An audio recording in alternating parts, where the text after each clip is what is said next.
Assalamualaikum warahmatullahi wabarakatuh. Waalaikumsalam warahmatullahi wabarakatuh. Selamat pagi anak-anak. Pagi Pak. Bagaimana kabarnya hari ini? Apakah masih bugar, masih sehat, masih semangat? Masih Pak. Siap. Syukur ya kalau gitu. Pada hari ini kita akan belajar mengenai perkembangan pada tumbuhan. Sebelum memasuki materi, berdasarkan dari gambar di sini, apakah kalian melihat perbedaan antara tumbuhan yang ini sama tumbuhan yang ini? Apakah menurut kalian ada perbedaan mengenai alat perkembangbiakannya?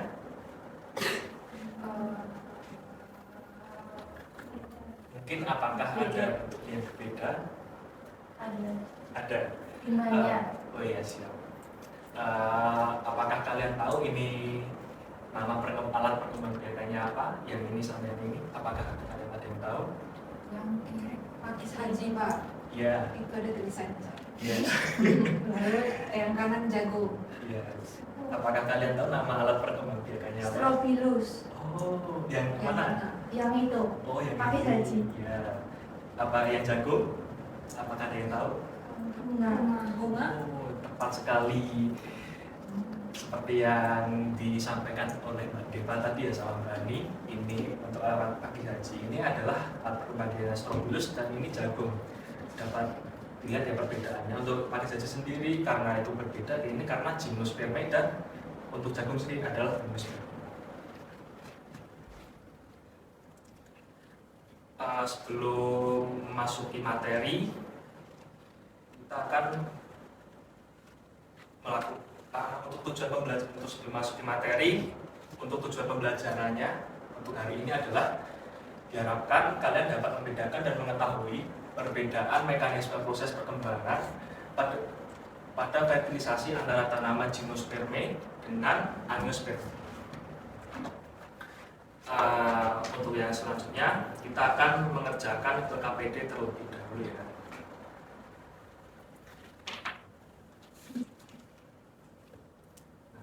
Untuk pengerjaannya kita bagi menjadi 3 kelompok dan saya beri waktu selama 3 menit.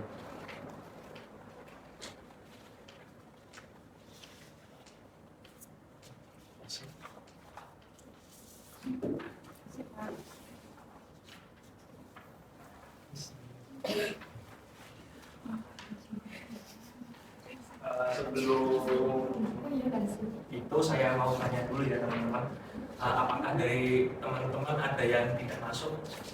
Mungkin? Hadir semua Bapak. Oh iya, syukurlah ya, ada semua ya. Iya. Ada yang tidak masuk satu Pak, Haliza izin. Oh iya, Haliza. Iya. Untuk nanti ketua kelasnya mungkin apa ya? Itu ini Kak. Tadi Oh iya. Iya. Oh iya. Oh nanti ya, nanti tolong rekapin ya nanti yang siap Iya, ya. Pak. Sorry, terima kasih.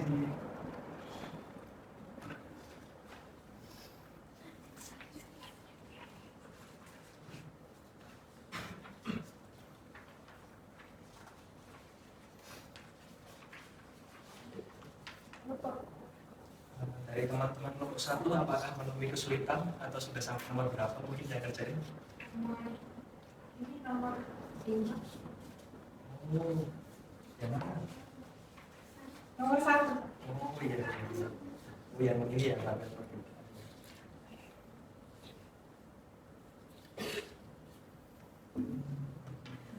Kalau yang kelompok 3, kelompok 2. Bentar Pak, lagi proses. Oh baru proses, Mbak. Kalau yang kelompok 3 gimana? Apakah sudah? Oh baru proses, baru mulai.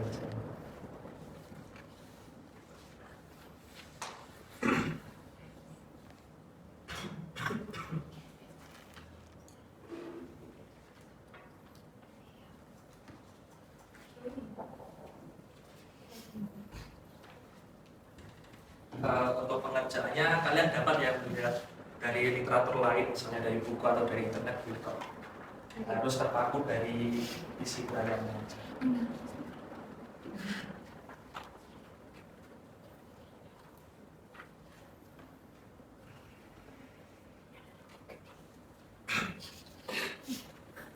Mungkin apakah sudah selesai?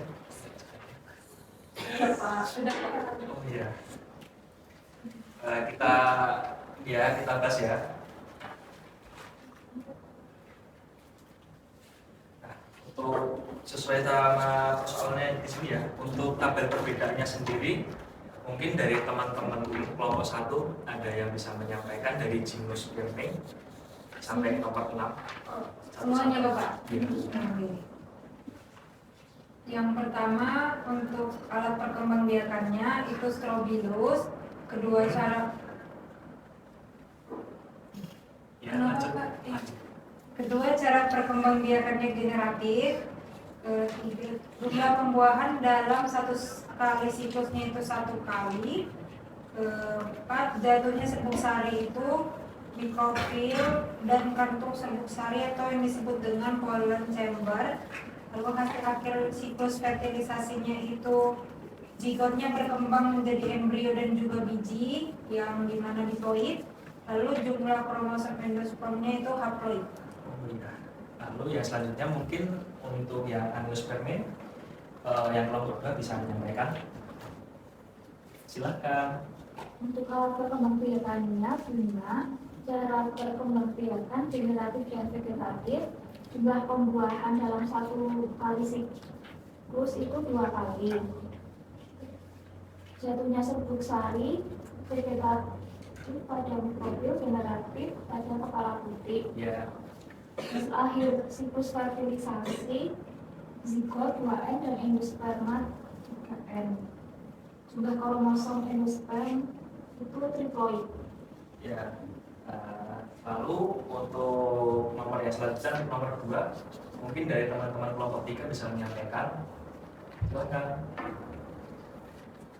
Soalnya dibaca apa? Gak apa, kalau dibaca atau enggak. Menurut pendapat berdasarkan dari penjelasan pada urea materi dan hasil analisis mengenai perbedaan dari gimnosperme dan angiosperme, apakah terdapat persamaan yang dimiliki kedua jenis tanaman tersebut pada mekanisme siklus hidupnya? Jawabannya itu perlu diketahui bahwa jenis tanaman gimnosperme dan angiosperme pada siklus hidupnya itu sama-sama menghasilkan mikrospora dan megaspora yang kromosomnya bersifat haploid.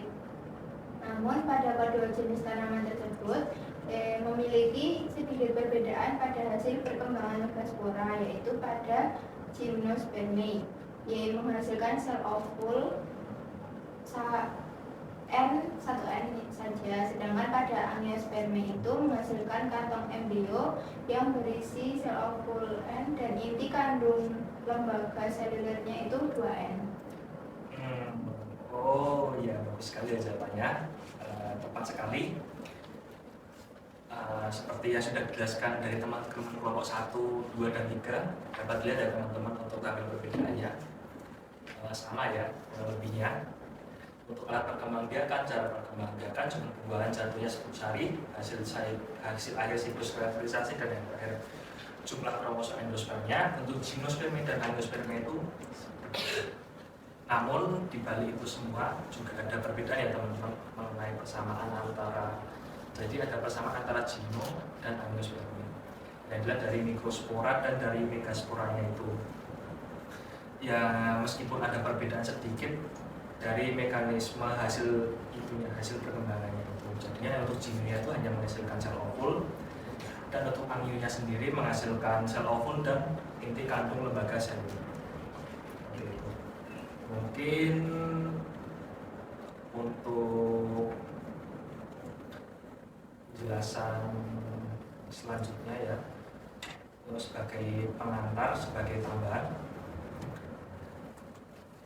Nah, untuk tanaman gimnosperme sendiri itu kan dapat dilihat dari perkembangannya. Nah, seperti yang sudah dijelaskan oleh teman-teman, tumbuhan gimnosperme untuk strobilus jantanya ini menghasilkan sporanium, berkembang ke sporanium, lalu menjadi sel induk mikrospora, menjadi mikrospora yang bersifat haploid, lalu menghasilkan gametofit jantan dan akhirnya membentuk serbuk sari yang terdapat bulu serbuk sarinya itu. Ya, bulu serbuk sarinya itu sebagai sel spermatozoid. Lalu untuk strobilus betina itu tuh menghasilkan megasporangium lalu berkembang menjadi sel induk megaspora. lalu membentuk megaspora yang bersifat haploid sama seperti jantan, yang akhirnya akan membentuk gametoid betina yang berkembang menjadi sel telur. Nah, untuk spermatozoid dan sel telurnya sendiri nantinya akan melebur atau fertilisasi menjadi zigot yang bersifat diploid yang akhirnya berkembang menjadi embrio, menjadi dan akan berkembang menjadi biji dan akhirnya berkembang lagi menjadi tubuh dewasa yang akhirnya menjadi tumbuhan gimnosperm.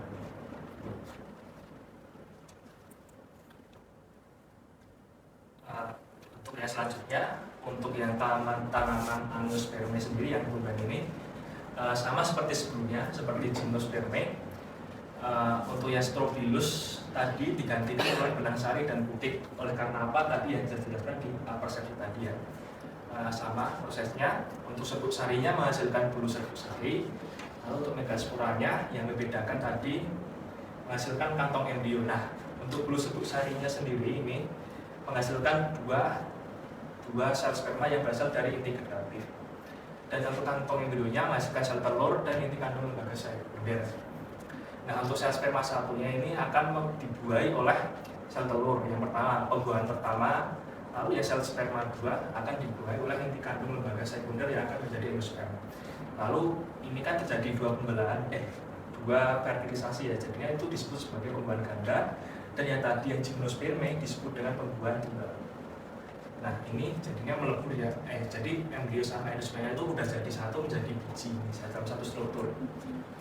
Yang akhirnya akan berkembang menjadi tumbuhan yang bersifat sporofit seperti itu. Mungkin dari teman-teman untuk yang terakhir, untuk kesimpulannya mungkin ada yang bisa menyampaikan. Saya, Pak. Silakan.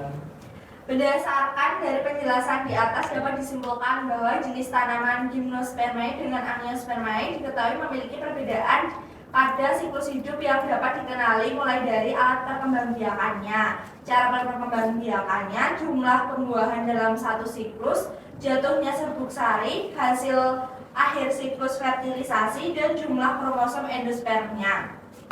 Namun, selain itu terdapat persamaan, yaitu sama-sama menghasilkan mikrospora dan megaspora. Meskipun pada hasil perkembangan megaspora gimnospermae hanya menghasilkan sel ovul saja, dan pada angiospermae menghasilkan kantung embrio yang berisi sel ovul haploid dan inti kandung lembaga seluler yang bersifat diploid. Mungkin kurang lebihnya sama ya seperti yang dijelaskan oleh Mbak Dewa tadi, seperti ini. Mungkin sebelum Bapak tutup, apakah ada pertanyaan dari anak-anak? Cukup. Untuk tugas minggu depan saya berikan tugas mandiri ya. Jadi ini tugasnya. Carilah perbedaan karakteristik tahapan metagenesis antara jenis tumbuhan lumut dengan jenis tumbuhan paku-pakuan, dan carilah sumber literatur yang dipercaya yang memuat materi yang berkaitan dengan persoalan tersebut ya. Jadi seperti itu kurang lebihnya. Mungkin cukup sekian dari Bapak. Sebelum kita tutup pelajaran pada hari ini, kita berdoa terlebih dahulu ya. Berdoa mulai. Berdoa selesai. Cukup sekian dari Bapak. Bila ada kurang dan lebihnya mohon maaf. Bila yang tadi berada ya. Wassalamualaikum warahmatullahi wabarakatuh. Waalaikumsalam warahmatullahi wabarakatuh.